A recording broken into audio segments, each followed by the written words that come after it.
The 4th of July White House, that should 100% be on CBS for free. That would be the best way to grow the UFC. If I could give Dana White any tip, I would say that event, make it as free as possible with the best card ever. And you have Dana White, you have all these content creators, you have Trump probably pushing it. You would hit 1 billion views in probably the first hour. Jake Paul, Mike Tyson, with just Netflix pushing it, got 70 million views. I mean, this card could do real numbers, especially if you get Conor McGregor, John Jones. I think I just gave Dana White some real game with the free White House pay-per-view. I don't think you gave Dana White any game. You think he's already thinking doing it for free? Yes. Dana White has already sat in 100 meetings about this White House thing. He's already gone to the White House and showed them renderings. You don't think he has every angle already pointed out?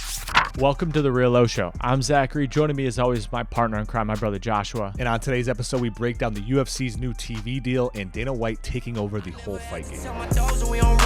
They paper getters, they want money more than they want fame shit. I swear we go so hard, we on A-list. I see my niggas prevailing. We going hard for the hand. We gonna stack till we jaded. This is a great interview.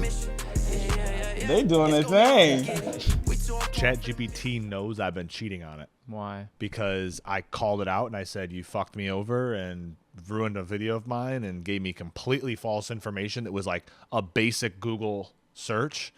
And so I've been using Google now. Did you tell it that? Oh yeah, no, I told it. I was like, you completely fucked me over for a video, and it was like, I'm so sorry, da da da da. And so now it's giving it to me how Google gives it to me. So like, if I start using Google AI, it'll literally give me a link to like what it's saying is true. So da da da, the line is true, and then here's the link showing where they got the information from. ChatGPT doesn't do that; it just spits it out to you. But now it's literally been giving me the links because it knows I'm cheating on it. Nice. And it knows what I like. Well, two things. One, you should say into the microphone and give credit to the person who put you on the Google AI. Zachary did. Thank you. Thank you. I don't usually get credit for the things. Joshua likes to take ideas for himself that like he thought of it, even though I told him to do it. So there's that. I mean, then I had used it before. No, he hasn't. And then two, in Backyard Baseball on one of our streams, Joshua was trying to tell me he's not an aggressive person. Yeah, he's beefing with ChatGPT, a completely AI model right now. No, I pay $20 a month. All I want is basic search. All I need is a basic thing. I could go find it myself if I really wanted to. I'm choosing not to. I mean, it's going to be the downfall of AI. If it can't be right. It's going to get right. But at some point, just like anything, just like how they're trying to burn textbooks or change textbooks these days or change history via the books, ChatGPT and AI is going to be able to do that with history, and then we're going to have to go all the way fucking back to just like these textbooks back in the day that are in some cave somewhere. That's exactly what's going to happen. Could. Very well could be. But in the evolution of things, UFC just signed a 7-year, $7.7 billion TV deal with Paramount Plus, and people are calling it the death of pay-per-view. I think pay-per-view's been dead and gone for a long time with the rise of illegal streaming and just all these other streaming platforms. But Joshua, what do you think this does to UFC? Because I have actually a thought where,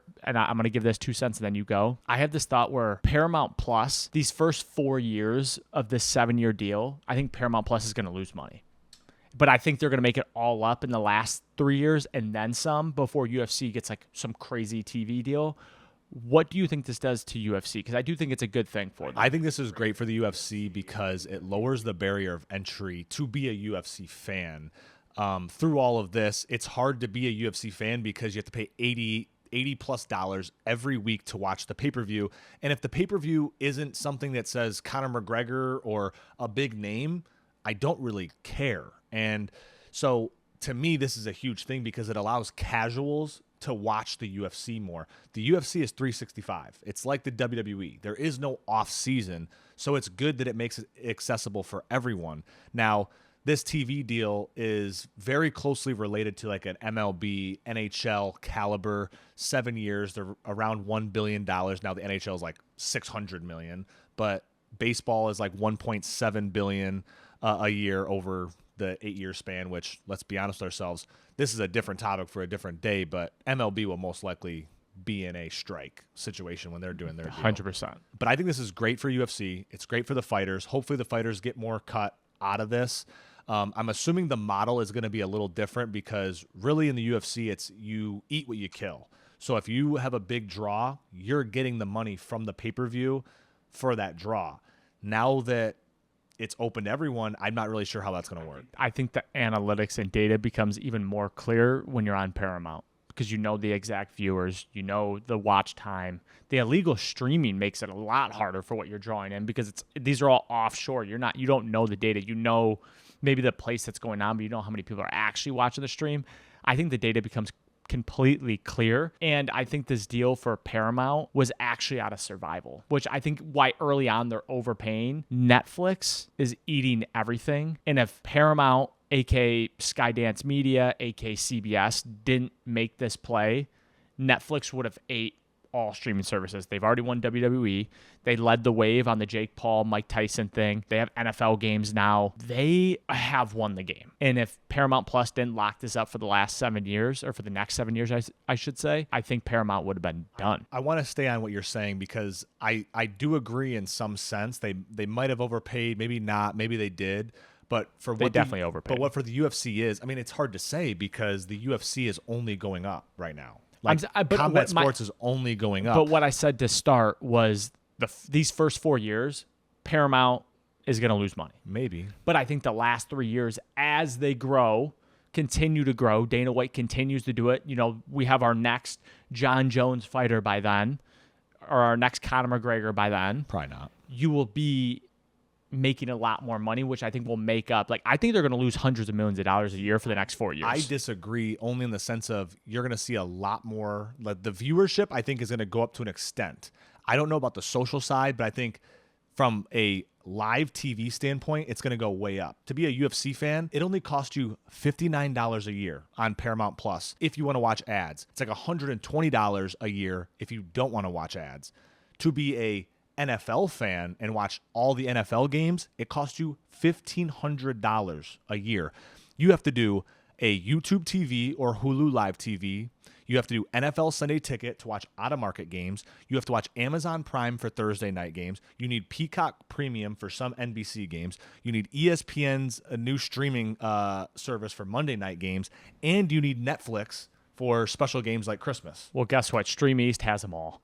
For free, for the cheap price of $3.99. Yeah, but there's a lot more hurdles when it comes to Stream East. You have to illegally 100%. stream. You're getting hacked. You're getting all this shit. So if you can afford to pay for that $59, it should be that simple. It shouldn't cost you $1,500 to watch all the games for NFL. That seems way too crazy. I think the MLB should be doing something like that because that's kind of what you're battling. You need a lower barrier of entry. The NFL's already won the game. The NFL you could put the fucking NFL on one TV on the corner of New York and you have to go there and that's the only place you could watch it, they would still get tens of millions of people to go there and watch it on a fucking iPhone where you can't even see. Like, that's what the NFL can do.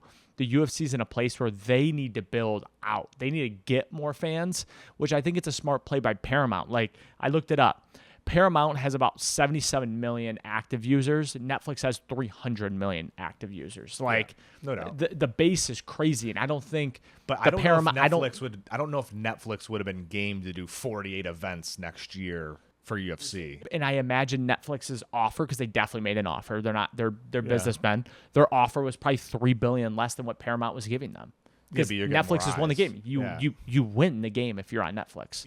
Just like being in Costco for like food. You fucking win the game. Thinking about eyes, I think this is a hurdle that no one's really talking about with the UFC is UFC's leaving the ESPN to do this CBS Paramount Plus deal. And everybody that leaves ESPN, they just refuse to cover them. When hockey left in the 90s, ESPN refused to actually cover anything hockey. So I think that it does play a role in it. And you might be like, oh, no one cares about that.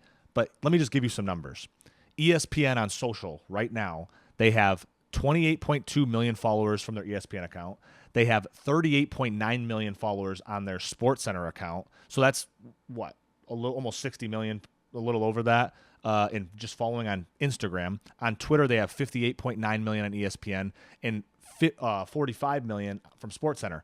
So you have hundreds of millions of followers on the ESPN SportsCenter accounts in just X and Instagram alone, right? CBS, on the other hand, has 2 million Instagram followers, and they have 1 million X followers when it comes to CBS Sports. So you're talking about a percentage, a very, very small percentage that's going to be reached. Now, we do live in an era where following doesn't always matter. Yeah. not everyone follows the account they like to consume. So there is that part of it, and good content will always win out.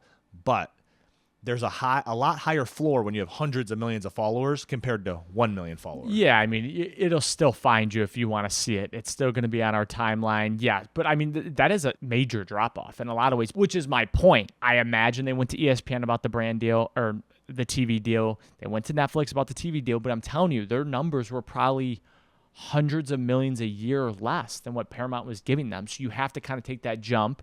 And then Dana White and the UFC, you have to grow it. Like, if you want to win, you have to grow it for these next 7 years. Then you go back to ESPN and you get a bag. I don't know. To me, I think that this deal is actually pretty on par for what it would be, right? Like, I feel like $1 billion for the UFC each year seems about right.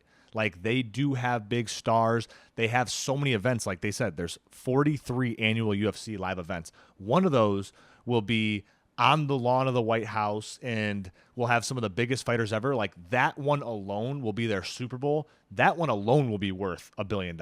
Yeah, so they have 13 numbered events a year, and then they get 30 fight nights events. Realistically, if you have no idea what I'm talking about, because I didn't really know the difference, you only want numbered events. You want the UFC 305 and 306. You want the big, heavy cards. That means there's title fights. The other ones are just kind of like top contenders, which deep cut UFC fans want. But if this someone was NFL, like me, though, you would still want it. It's like 100. They're But consuming preseason games, but it's not the NFL. So, but that's what what I'm you're trying to saying. build But what to. I'm saying for me, like, I'm not watching unless Conor McGregor's fighting. But Bottom line. So, but what I want to say is, if you just look at the numbered events for the amount of money that Paramount is paying, $1.1 billion for 13 numbered events is around $85 million for a numbered event. Yeah, that's a lot of money. It's deeper than that, though, because you have to understand the way Dana actually does the content actually is so smart, because he does like his contender series. He'll do his fight nights. He'll do all these things. And then when you get to the numbered events, it's got names of people that you've seen all the way up. Like, their contender series is so smart because people make a name for themselves on a TV show. You get to see a different side of them. Then they get put on the UFC roster. They're basically trying them out. Hey, does this person work? Oh, he's going to be a star. Let's shoot him up. I mean, you've had champions come from that. So it's very smart. I hear you. Let me ask this fun question. Put your CEO hat on, okay, Joshua. Would you rather pay $85 million for one UFC numbered event? You don't know the card. We're just whatever. Or would you rather pay $75 million for one NFL game? Well, of course you'd want to do that. You'd want to do the NFL game, but I think you're grossly overstating what is what. But what I'm telling you, Netflix pays the NFL $150 million a year for 2 NFL games on Christmas. Worth it. That's also a prime time. 100%. But what I'm trying to say is, I think Paramount Plus had you overpaid to get the UFC because everybody else was way under $1 billion a year. But I think the way you're dividing that isn't fair to the actual deal of what is encompassing of that deal, because it's not just 13 numbered events a year, because yes, they're doing 13 numbered events, but they're also doing the Tuesday Contender Series, which, tell me what's on Tuesdays in July. Tell me something that's on Tuesdays. Nothing. I'm not watching a fight night event. But not yet you aren't, but in 10 years they might, because they're programming people, everything. In 10 years, Paramount might not even have the TV contract. Maybe not, but my point is, the UFC is programming people where most sports can't do this. The only people that program are the NFL. Who wins the most? The NFL. Who else is programming people? The UFC. And I think the fact that the UFC has done such a good job at programming people. Hey, when are fight cards? Saturdays. Hey, when is Contender Series? That's on Tuesdays. Yeah, but hey, when is their fight nights? It's like, but their numbered events, are they always the same time every month? Are they different? They might, like, it's not like the third Saturday of every month. No, it's because if it's not, that's a huge miss by Dana White. Well, it's something like that, yeah. But listen, you're not gonna not see a numbered event if you have anything to do with UFC. 2-3 weeks before that numbered event, you're going to be getting all the marketing from it. And again, Dana does a great job of these vlog style UFC things leading up to the fights. He drops one day for a week before the fight leading up on YouTube that murder. But that's boxing. That's just from boxing. It's like Hard Knocks before the real Hard Knocks. Of course. Push. That's what boxing used to do for the longest time. They would just, you program. You drop these vlogs. I think Showtime used to do it. It was Showtime who did it. Like HBO, Showtime. Yeah, it's Fight Night 101 to drop vlog styles leading up to it, showing the family, I'm going to knock this fucking dude out. I'm going to knock this dude out. And it just kind of builds the hype. It's back to whatever podcast it was we were just talking about. Hard Knocks obviously wins. I think Dana White needs to actually take a page out of WWE a little bit in the Untold and go straight, not writer's room, because obviously there's no writer's room in the UFC. It's actual fighting. But going behind the scenes of that would grow the game, I think, more I bet you than have something doing on Paramount Plus. Because Paramount Plus, UFC is going to have to legwork to build that platform. Maybe. I've never once in my life ever been like, I should get a Paramount Plus. But you do have Paramount Plus subscription because we watch college football on Paramount Plus. So we do have a Paramount Plus. I've never paid for Paramount Plus. I'm just saying we do have one. We do have one. Stream East gets me all my games. I'm just saying when the barrier of entry is $50 a year, people that are casual fans are going to do it for the one fight a year that they want to see it. Because if you think about it, you can now get a year's worth of UFC for cheaper than what one pay-per-view cost. How many more fans are you going to grow? Listen, that is what it is. No, I agree with that. The problem with NFL, MLB, NHL, all these American sports, they localize everything. So the reason why the Detroit Tigers are only watched in Michigan and maybe like Toledo, Ohio, is because of the localization of these TV deals. So, which is a huge miss. A huge miss. So you have the main TV deal that then gets splintered to the local markets, and then you only get those local markets. So for the reason is, I in New York will only get the Mets and the Yankees. Maybe you get the Phillies occasionally. Like you'll get some random teams, but I can't watch the Seattle Mariners. I can't watch the Houston Astros. Like that's a huge miss. I should be able to watch them anywhere, but because of all these hyper localized deals, and the same thing with football does the same shit. Yep. It stops growing your fan base. Like now I have to spend $1,500 to watch the one team I want to watch, or hear even more of the fact, fantasy sports. I want to watch my fantasy players. Now I have to fucking spend $1,500. That makes no sense. You have to make it more generic. That's the one thing I don't like about the NFL and the NBA is the fact that they have 20 different fucking streaming services that do all the games. That's also why the TV deal is so big, is because they do splinter it that way. But I'll never forget, there was 2 years in a row in NFL when I was a kid that we got free NFL Sunday ticket on DirecTV. Shit was the greatest thing ever. Being able to watch any game is the best. The biggest benefit to streaming services initially was I want to pay for what I want to watch. Now it's become so expensive that the cable TV route was actually cheaper. When you would just pay your $120 and you had everything, that's cheaper now than the fucking $20 for this, $30. I mean, YouTube TV, Hulu TV, that's like $80 a month. Yeah, it's a lot. Fucked. It's a lot. And it's not like I get everything. I don't get everything for $80 a month. I get a couple things.